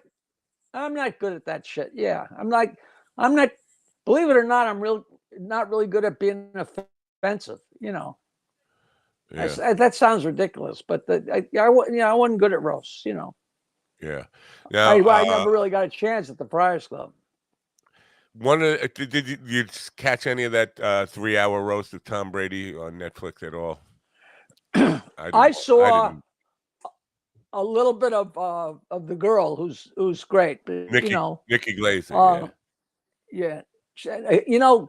Every show you try and watch on cable, they have an advertisement for her special, which I haven't watched. I don't want to see a beautiful girl writhing on stage saying how much she likes to suck cock. I don't need to hear that. I don't need to hear that. I like to think about it. But, well, it's my wife and I watched it. My wife really liked it a lot, and that's a metaphor. Her being writhing and talking about sucking cock, it's a metaphor. I mean, it's what? It's a metaphor No, for what? that's not a metaphor. That's what my cock is for. Yeah, exactly. You know, on the flip side, my wife, she can't stand female comedians for that exact thing. She goes, it'd be really nice to hear a female comedian just talk about life instead of just being on her knees the whole time, you know? Well, that's how it starts out like that, and then eventually she compares what it's like to be a woman in the field and a professional woman to the balancing act of of being like a porn star. She was comparing a woman's life to like a gangbang. That's The last basically female comedian I heard, she spent 15 minutes talking about humping her pillow, and that's when I turned it off. And that was like 4 years ago. I'm like, come on. Yeah, what there was some girl did like an hour or an hour and 15-minute special that was all about sucking and swallowing. That wasn't that girl Nikki, some other girl. But what? Well, she does one show, about that too. She had a special where she talked 20 minutes about the first blowjob she ever get, and she she wasn't supposed to swallow. She was planning on spitting, but before she knew it, she swallowed the whole fucking thing. It's just a hard thing to think about. It's a metaphor for me getting sick. And on the flip side, I don't like listening to like dudes get up on stage and talk about all the pussy they roll in either. It's like there's guys that do that too. It's just as bad. We had one on the program. It was fucking annoying as hell because those guys are lying. Those guys, the guys who think they're like the king of pussy, are all just like they've been with some really desperate, ugly women who just it's never the definition of small dick energy if there ever has been one, and it's right there. It's yeah. Guilty, guilty, guilty, guilty, guilty, guilty. But when we played in a band in between freshman and sophomore year, when we come home to Long Island, we always had our band, and I played bass, and my friend Michael Icavelli, who was, if you know the Stern Show thing, he's the guy who was driving the car when I took a shit out the window, and he played accordion. And we had a drummer, and Bates, the guitar player, my old friend from kindergarten, every break went out in the car with his girlfriend, and he'd fuck her or do whatever. And we came back, one set, we came back, and we started the set with Mustang Sally. And Bates is standing there right next to Icavelli, who's playing his accordion. And the way Mustang Sally started was dun dun da da dun dun da da dun, and then the accordion goes da da da da da da Mustangs. So we go dun dun da da dun dun da da dun dun da da dun, and on the pause while Icavelli's supposed to be playing that little interlude, Bates puts his left hand under Icavelli's nose, which just reeked of his girlfriend's pussy, and Icavelli fell to his knees. Now that's classic sex. That's movie comedy. Yeah, I mean that's real. That's real. That's not like I fucked every girl in the world. It's I finger fucked my girlfriend, and how can we get a laugh out of it? Oh my god, yeah. It's classic, Oh, classic. Jesus. Hinchcliffe was on Bert and what's the other guy's name? Bernie. Tom Segura, that's his name. The other guy. I'm not going to play that piece, but and he said that his opening line, he said something about Brady's divorce, and people don't know this, and I must have got cut out or something. Brady threatened him. At that point. Yeah, it was nice boots, bitch. Did you win those in the divorce? Right. And his response was, yeah, and I'll shove one of them up your ass. Right. Like, so Tom Brady he's not that. The idea of a roast is you got to be ready to just roll with it. Now, are you talking about Jeffrey Ross? Some point Brady said something to him about don't go there. Right. That was separate. That was a Roger. Yeah. That was a Roger Goodell joke, I believe. Yeah. Yeah. Yeah. Oh, how was the massage? Something like that. Right. Yeah. Yeah, I mean, when you come to one of those things, you better have all your, the gloves are off, right? Or else what's the point? And you got to be ready to get reamed. If you agree to be roasted, You basically have to just lube up your own ass and just say they're gonna fuck me over. You And got to I be have ready to- for it. No, And Tom. it's- Tom, everybody knows about your fucking divorce, Tom. Read the papers, Jesus Really? Christ, Yeah. Yeah. I didn't know so- you were going to pick on me. I didn't know you were going to pick on me. Yeah. What do you think roast means? Are you following any of the Seinfeld nonsense? Jerry Seinfeld coming out and saying he misses manly men and Sean Connery. I read that, and I can only. Was that part of that speech he made, or is that something totally separate? No, it's just an interview he did. I forget who it was with now. It might have been Howie Mandel. I read some.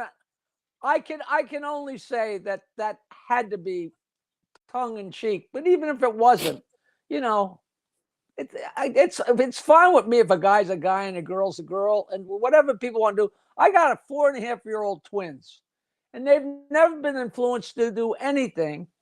And James, the boy, is all about bugs and trucks and digging holes. And his sister Janie is constantly changing her clothes and putting on different outfits and posing. There's never been any pressure on them, and that's the way the fucking ball bounces. I think. Now I could be crazy, I don't think that parents are going, if you dress up as a girl, I'll beat the shit out of you. So who knows? Yeah. But like Seinfeld longs for the day of Superman, and he comes to the rescue to save Lois. And then, I grew up with that, and I like that too. So fuck him. Now the other thing that might hit a little closer to home, he said Stern never had any comedic chops. He did apologize for that to Howard Stern, but this is what most people who are fans of the show say.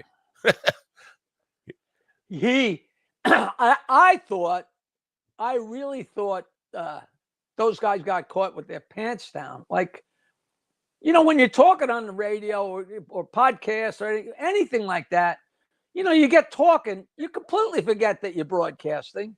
That was the whole thing with the Stern Show. He'd get people talking, and they'd completely forget that there's 12 million people listening. The Robert Kleins and so the way I seemed to me, it was like, who is it? Dana Carvey and David Spade, and Jerry just kind of said something to the effect of like, well, we all know Howard's not funny, and they kind of like it was a given. And I think David Spade was like, no, I'm not in this conversation, because he was smart enough. And I think, this is just totally my imagination, that they did that show, and then when they're done with the show, the phone rang, and it was Jerry's agent or friend saying, what the fuck are you doing? The guy's got 12 million listed. And so by the end of the article, Jerry called Howard and, Howie, baby, you're my buddy. It was almost like a lampoon of an apology to me. Hey, buddy, baby, I love you. I think you're the funniest guy in the world. And, and he's the most talented guy in the world and the world's best broadcaster, but he's not fucking funny. He never was. Yeah. That's why I made a lot of money. And that's why I was so valuable, because he's not fucking funny. Even some of his best fans, fans of the show, they talk about, like, what did he ever do? Fart Man? Was that like? And I don't know. Fart Man was it was silly and outrageous, but it wasn't like great comedy. No, and that had been, Fart Man was I think had been run up the flagpole a few times, along the years, not by him, which, just being outrageous, doing it. It's not coming up with it, it's doing it, going on stage and pulling down your pants and wearing the outfit, thinking it is one thing, doing it is the whole deal, Yeah. But that wasn't funny. I never asked you about this, and I know we get tired of talking about the Stern years, but were you there for the Chevy Chase the Chevy Chase stuff, where Chevy Chase called? That's precisely what I'm talking about. People forgetting. Do you know the background of that? I thought years ago, Howard Belzer got Howard to call Chevy Chase's phone at California time, which was 5 o'clock in the morning or something. Wait, whoa. There's a whole preamble. back in, it must have been 1986, 87, because I know we were in the first studio at 600 or the second studio. And in those days, if you're in either coast, say you're in California and you want to be on the Larry King show, Larry King is going to interview you on a monitor, Right. and they're going to beam you from California to New York. And in those days, they had to do a satellite link up, which means they put a camera on Chevy Chase and beamed it up to the satellites, and then it was available. And then when it was time to go, they'd give the signal, and Chevy Chase would pop up on the monitor, and Larry'd interview him or whoever. So he's sitting in the chair, all made up, ready for the interview, and the camera's on him. So the camera's live to the satellites. It's just not being, Larry is not picking up on it. So meanwhile, these yahoos in the middle of nowhere in the country, they have satellite dishes. So they're getting anything that's coming in. And of course, there was a Stern fan in Kansas or something. And Chevy Chase was sitting, waiting to be interviewed by Larry King. And for no apparent reason said, I don't get this Howard Stern guy. He's got no talent. There's nothing funny about him. What is the appeal? And this Stern fan, wherever, recorded it on VHS. Wow. And sent it to Gary. So they caught him with his pants down, and he had no idea that it had happened.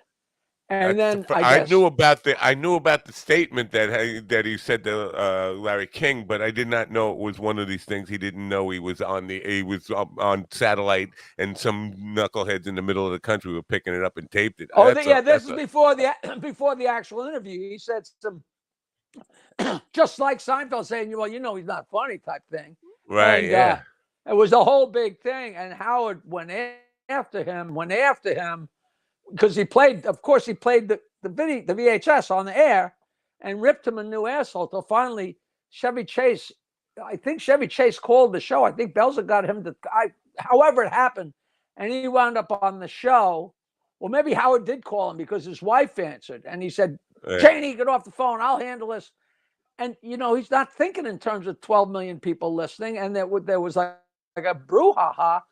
But it got so bad that Chevy Chase actually called Howard and said, please call off your fans. I can't take my son to a Yankee game because everybody throws stuff at us, which is like shades of Trump. It's like, it's horrible. And now I guess they're asshole buddies. So that all went away, which is good, which is really good, Right. But wow. you never know who's listening, Thanks for that, because I knew about the statement, but I never knew that it was not meant to be heard.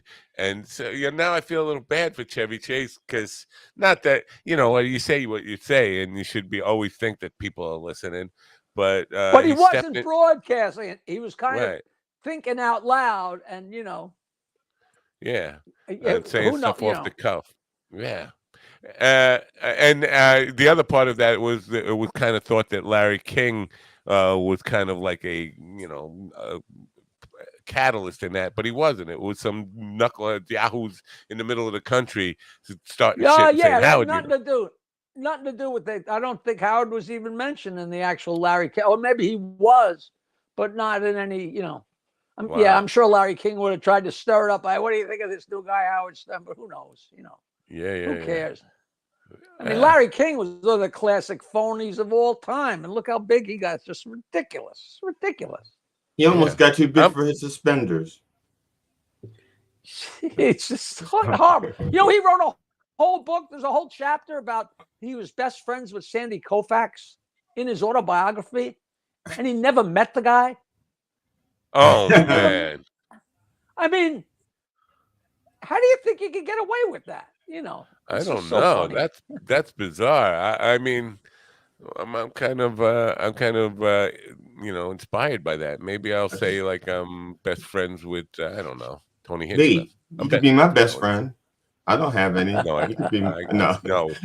I couldn't even be your worst enemy. Okay, Jackie, I have a confession to make. I was not like a Howard Stern watcher, listener, viewer, fan. But there's a comedian guy named Craig Gass who was apparently on the show. He's a good guy. Yeah, he's been around a long time. Yeah. He started calling in as doing Kennison 50 years Right ago. now, apparently he was doing Gene Simmons impersonations. And my understanding is that Gene Simmons accosted him in the hallway or something there because he was making fun of doing a Gene Simmons impersonation on the Howard Stern show. But that's long after my time. Okay, then I won't ask you about it then. I don't remember anybody impersonating. Who the hell would know what Gene Simmons sounds like? Gene Simmons. Tony Fields would. You know what? Tony Fields. That's somebody I got to do a reel on. Tony Fields on Mike Douglas. She was funny. Yeah. Gene Simmons was out there, and she called Gene Simmons a Jew. He said, "How do you know I'm Jewish?" She said, "The hook." That's great. That's great. Now, I think Oprah Winfrey asked Gene Simmons how long his tongue was, and he said long enough to make a good friend close and a close friend closer. Wow. On Oprah. I wish I would have been 10 years older to catch some of the Howard Stern stuff, man. I was just a little too young to care. He's a baby. Makes me so sad. Gene, I was a baby. Stuttering John got a record deal with Atlantic, and one of his songs they made a music video out of. And John tried to rustle everybody up. And in this stupid music video John made, I bet you anything it's on the web. There's Grandpa Al Lewis and Gilbert Gottfried and Sting and Gene Simmons and me and Fred, and Howard wouldn't be in. So this is everybody connected with everybody and no Howard. Fucking Sting is in the video, but not Howard. Just that tells such a tale. And all Gene Simmons did was pose with his bass. I don't even know if he said 2 words to anybody. He's so odd, Yeah.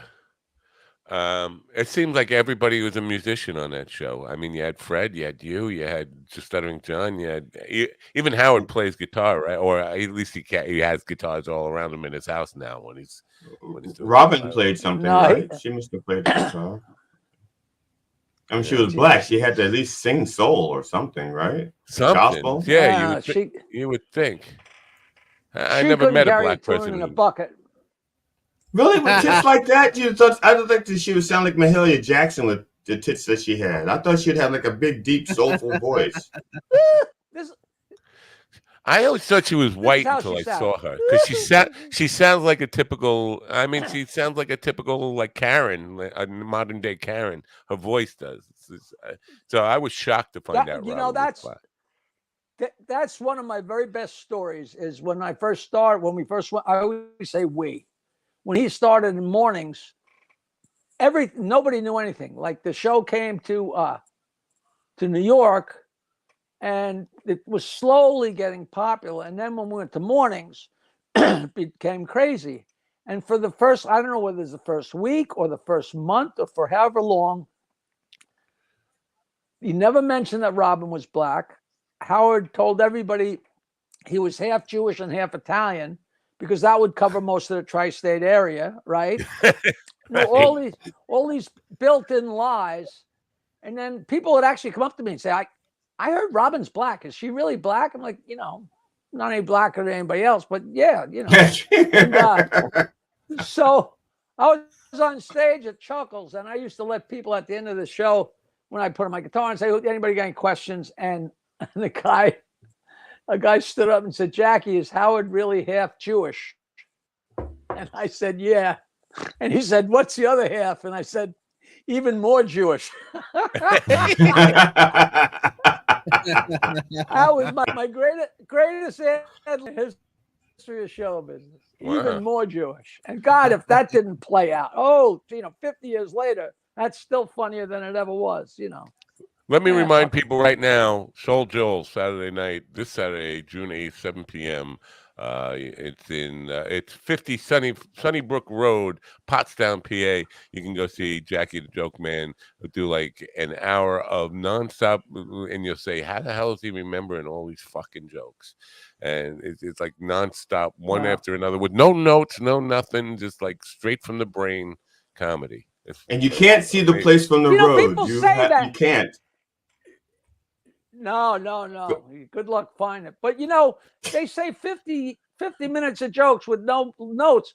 People get up on stage and do 3-hour Broadway plays. They don't have the script written in their fucking palm. It's not a big deal. You just remember.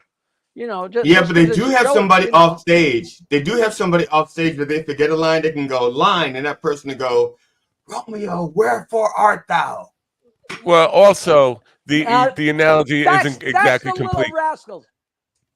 Because you are talking for 50 minutes, where somebody is doing a Broadway play, they wait for their cue and they're basically listening, and they're not talking the whole time. They're listening half the time. And you are right, but for me, the cue for a joke is the punchline of the joke before it, and it's that simple. Right. Yeah, that's my partner. I don't disagree. For me, I don't think there's anything more annoying than watching somebody get up there who's supposed to be a pro at what they're doing and have to sit for them scrolling through their phone for a joke. It's like, come on, man.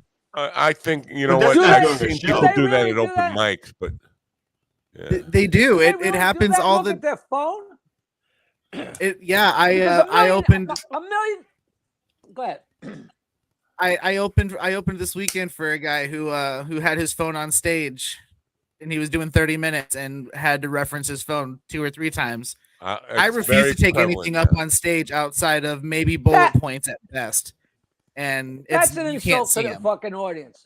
That's an insult. Richard Lewis, a million years ago, but it was part of his act. He would have like a whole scroll, like all taped together, and it'd be on the piano, and he'd run his fingers hair and slap the piano. But that was, I think he just built that in. I never knew, because he was just I just so found out after he died that that's what he did, because people were pointing. I think it was Conan who pointed out his notes on the desk there. I never knew that. Like Lewis was reading most of his, or just having like, I don't know if he had bullet points or whatever, or just big text about. It's bullet points. Right. Yeah. But I see Mark Norman at the stand bring notes up and put them on a stool there and say, "Oh, what else?" And look down at this. And like, you know what? You're one of the biggest comedians in the world.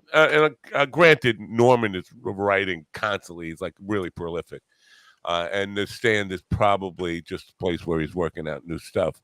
But for me, it's as an audience member, it really bothers me. And coming back to Kill Tony, one of his biggest stars of the 1 minute thing, guy William Montgomery, for 1 minute, he brings up a note, a piece of paper to read his fucking jokes off for 1 minute. Like, That's you can't funny. remember. That's funny.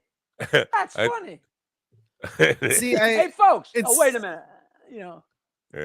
It's very much, I think, a gimmick for when he does it, for sure. I think it's just a thing that he's kind of built recognition on, for sure. And there's definitely a time and place, but man, like when you're doing a show and you're getting paid and it's the real deal, leave the fucking things off the stage and just do your thing, man.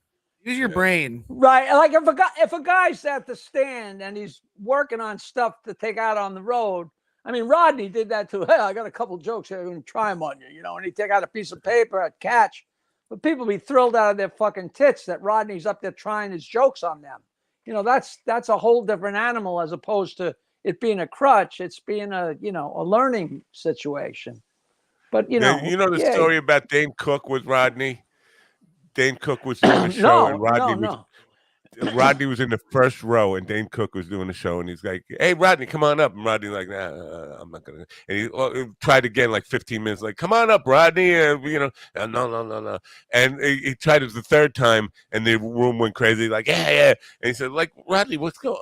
Why didn't you do it the first time?" He's like, "I gotta hear it, kid." He's like, he needed to hear the room beg for him to come up. It's like, it's weird. It's I have never heard of Rodney going to a comedy show to see anybody. Is that a true story? I mean, I don't doubt. know. It's Dane Cook. He could be lying. I got to hear the applause. I got to hear the noise. Yeah. I've still never listened to that guy. Is that guy really funny? I remember 20 years ago. I don't think so. He was selling out stadiums and traveling in a bus, and nobody knew who he was. And I remember I bought his CD, and I couldn't listen to it. And I asked a couple other guys, what am I missing? They said, I don't get it either. But I don't. If a guy's selling out stadiums. He was very funny to my generation for sure, just because the situational humor that he was producing was very much situations we got into at that age. It was he's not your age, so he's almost my age. He's like 55, 56 or something, right? But he very much played like the dumb, sex addicted 20-year-old. The same thing with the movies he was in at the same time. It was very much that. I know that if I say anything negative about him, I will get a slew of hate mail and people just attacking me over it. So he's 52. He's 52. You know what happens? You know what happens to dumb, sex addicted 20-year-olds? They grow up to be 76-year-old dumb sex. Yeah. It don't go away. It don't go away.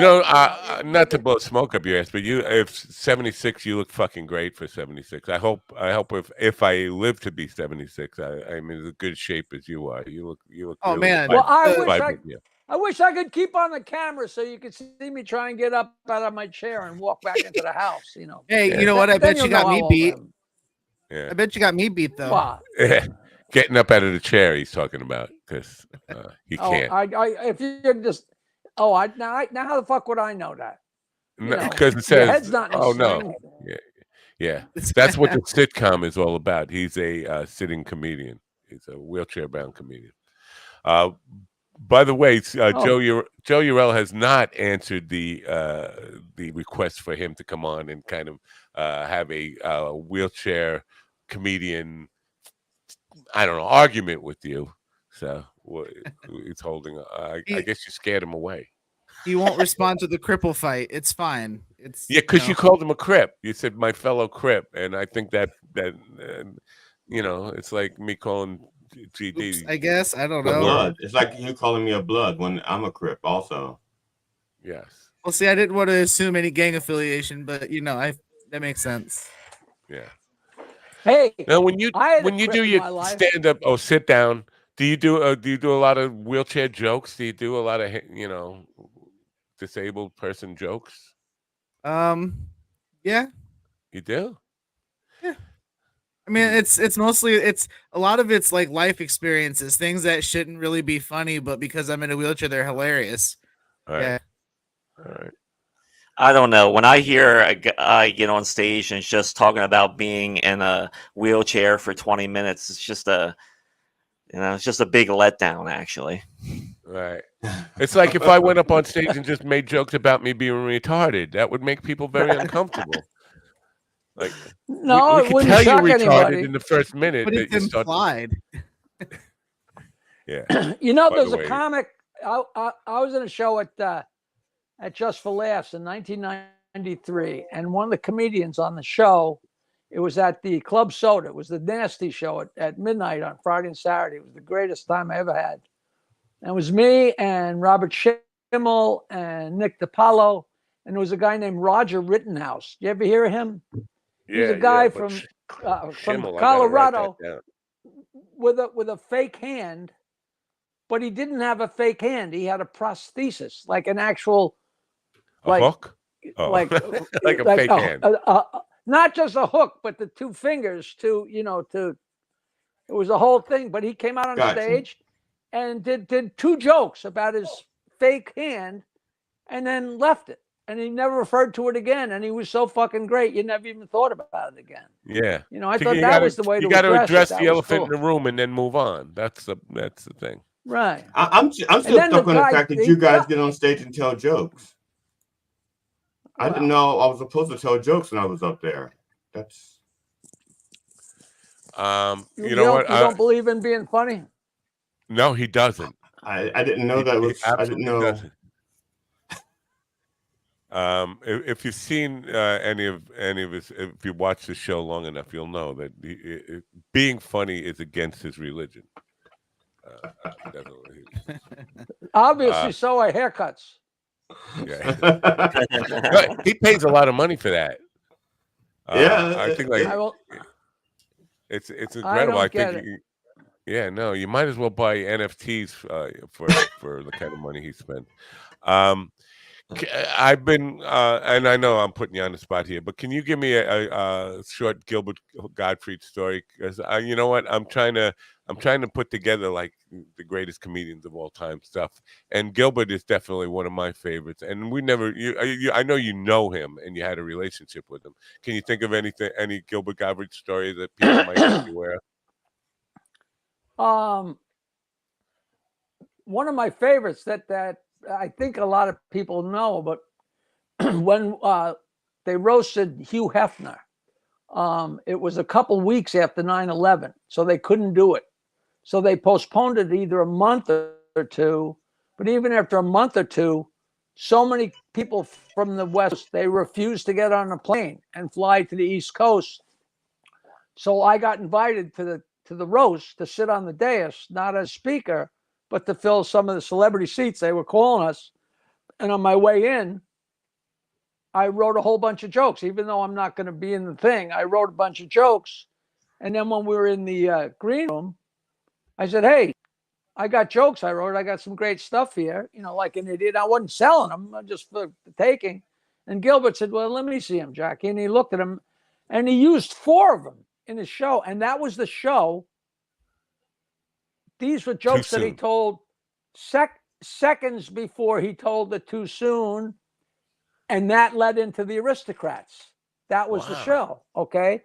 But one of the jokes I gave him wound up being the joke that they used on the Comedy Central roast advertisement on television, because it was a little dirty, but not too dirty for TV. And the joke was that Hugh Hefner is so old, his first condom was made out of bark. Which is a classic fucking joke. And the place went nuts. Wow. I forget. Cool. I got all of them written down somewhere. Oh, look at this. Funny, look at this. Yeah. Wow. Let's see what else. Now you just had Hefner's casting couch. That's right. Hugh Hefner's casting couch is as worn out as Rosie O'Donnell's fork. That's great. Listen to this one. Originally, Hefner was going to call his magazine Town and Cunt.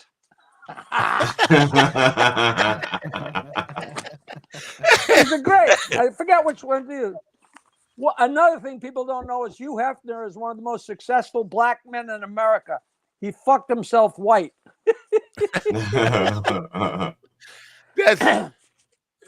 No, these are great. You had this now listen, this is smart. The man walks on water, but let's not discuss the viscosity of the pool at the Playboy Mansion. No, I just looked over. They're sitting here. That's bizarre, because you're just talking about him, and you got these Hefner jokes, and that's weird. Because last night I was thinking we need a half. I need a half call, because we have RFQ, we have Alex Jones. I was thinking I need a Hugh Hefner impersonator on the program. Somebody to call in as Hef. It's very nobody ever heard him talk. Nobody ever heard him talk. No, but I heard him talk. I mean, the whole pipe stuff. It doesn't have to be accurate. I mean, there was some Bob Guccione. He was noticeable because he had that fake English accent. And he was kind of Satanist. He had a dark persona. I mean, he put off that and then now Penthouse in today's world is a very tame book, but it was more risque. It was further than Playboy, because you actually saw vaginal lips in the actual magazine. Right. It was Playboy, and then it went a little wilder for Penthouse, and then went off the charts with the other one. What was the other one? Hustler. We.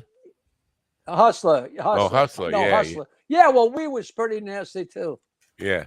But Penthouse was. I wrote the joke page for Penthouse for 20 years. When I was like 18, I was off at college, and my brother sent me a Hustler magazine because a girl I went to high school was the girl next door contest winner, and but she wasn't going by her real name, and I knew this girl since like kindergarten, and there she is in the Hustler magazine. It was like, whoa! If I would have known that was her, I would have got to know her a little better. I didn't know. Such a sweet kid, and one of the smartest kids in school. Like, I mean, head and shoulders above everybody else when it came to testing. And you know what? I'm finding a lot of porn stars are really smart. They're really, Stormy Daniels impresses me with her. Have you followed her on or see any of her jokes on Twitter? She's really funny. But, do you want to carry drinks in a comedy club and make $100 a night, or do you want to show somebody your pussy and make $300,000? Come on, I try showing my pussy. Smart. Of course they're smart. A real eye opener. Me and Gilbert did a spread in like 1988 or something, and it was really great because my friend who hired me to do Penthouse joke page, they were doing a fashion spread. So they had me and Gilbert and like 8 Penthouse pets. And the idea is we started out completely clothed, like to the nines, like we're going to the opera. So me and Gilbert had white tie and tails and top hat and canes, and we're so dressed up, and the girls were in gowns. And then with each passing page, we took off more. And by the very end, I know I was in underwear that it was all different kinds of crazy underwear they had for me, and they used them as the centerpiece of each of the Penthouse joke pages. And the girls wound up naked. So a couple days later, I went over to Penthouse. It was right on Broadway there, and my buddy was the art director, and he said, "Come over and have a look at the pictures." So they got the pictures on the art board, with the little thing that you look at, the little viewer, and you look at the pictures. And this girl came over who was just a little tough on the eyes. And she says, "What are you looking at?" Oh, we did a photo shoot the other day. I'm looking at the pictures. She says, "Oh, let me see." And Rich Blywise comes over and says, "What are you doing?" And the girl says, "Oh, me and Jackie are looking at the pictures. He didn't recognize me without my face on." And it was one of the red hot girls they must get up at 4 a.m. and start glopping that shit on and making themselves up. I'm telling you, you could look at this girl, you could not morph her into the girl who was at the photo shoot, who was spectacular.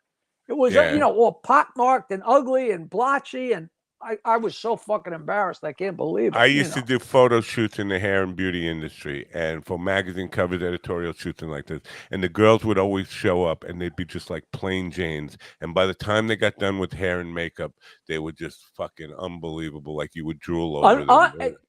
Almost like magic. It's almost like magic because they don't look fake.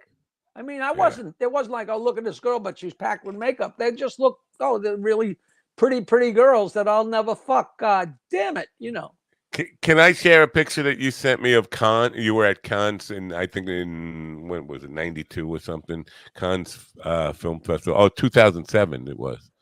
Can I share that? The Cannes Film Festival. Anything I sent to you is at my own risk, All right.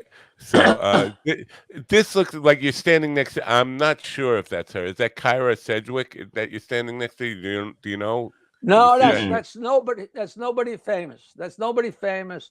The girl in the middle, I met 1 year, and the next year she said she was coming back to Cannes, and I had the greatest setup. I stayed in a hotel right next to the Carlton, which is the main hotel on the main road, this little tiny hotel. And from my hotel room, I could look down on the veranda where the whole world was at the Carlton.